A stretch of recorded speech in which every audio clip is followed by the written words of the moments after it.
The arms race. What was it? Well, I can tell you this much. It was won by 22 and not by number 91. The arms race is participation of two or more nations in apparently competitive increases in quantity or quality of war material and or person under arms. Okay, not under arms. Make sure you know the difference there. It's simply the countries trying to race and get more and better weapons than the other country. This is going to go happening between the United States and the USSR. I'm going to give you some visual graphics to show you really what an arms race is. So first and foremost, we got John the American man over there with his bald eagle on his shoulder. John the American is very, very happy and very, very proud to be an American. I mean, he's got a flippin' bald eagle on his shoulder. You don't want to mess with John. Now over here, we've got Igor, okay? Igor is a Russian. He's a happy little Russian man going over here. Now, as we know from history, John the American got the bomb first. Now,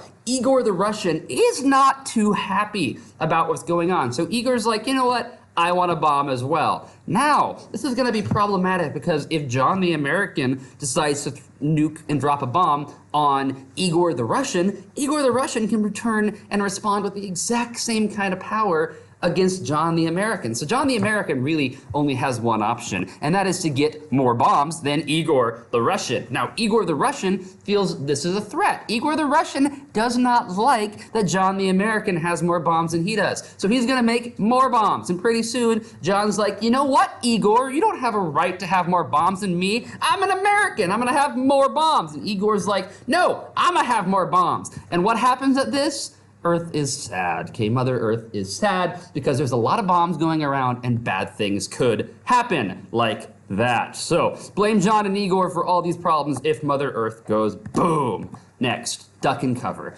Duck and Cover, okay, is an American propaganda film which we will talk about and show briefly in class. I've also got it linked in this playlist right below and linked in the comment section down below. It's American propaganda used to scare people from the Soviet Union.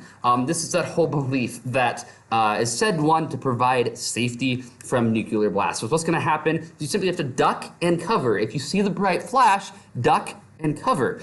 This is where you're going to see videos and stuff of children being in school. All of a sudden they see the bright flash outside. They have to duck under their desk and cover their necks so they don't die from this nuclear blast. In reality, you're still going to be dead, but it's a way of kind of making yourself, one, feel like you're protecting yourself before you get blown to smithereens, and number two, it's really good about scaring people from the Soviets and increasing that anti-Soviet, anti-Russian sentiment in the country. Now, at this time period, as part of the arms race, the Soviets are going to respond with Tsar Bomba, which is known in Russian as King of the Bombs. It is the biggest bomb ever made in the history of the world. It is 25 feet long, so roughly the length of my entire classroom, and 60,000 pounds. That is massive, okay? That is a giant bomb. When they dropped this bomb, there was a 50% chance the plane dropping it would actually be blown out of the sky by the shockwave of this bomb going straight up into the air. When they dropped Tsar Bomba and tested it, there was an explosion radius that you could see the explosion from 640 miles away. That is roughly a quarter of the United States, the country and whole. Okay? That is a massive, massive bomb going off right here. Just to put this in perspective, okay, from the website Nuke Map, you can play around on this website. I'll link this one down below as well. It's really kind of terrifying and interesting to look at. But here is what would happen if Tsar Bomba were to explode directly over top of our school. Now, the fireball radius is going to be 6.1 kilometers wide, okay, which is going to destroy all of East of Town. Just fireball. Everyone's burned into a smithereen instantly. This is going to be problematic, obviously, okay? Virtually the entire island of Bahrain is going to be destroyed by that air blast radius, okay? As you can see right through there, most residential buildings are going to be collapsed, okay? Injuries, universal, fatalities are widespread, so pretty much everyone is dead. Everyone on the island is dead.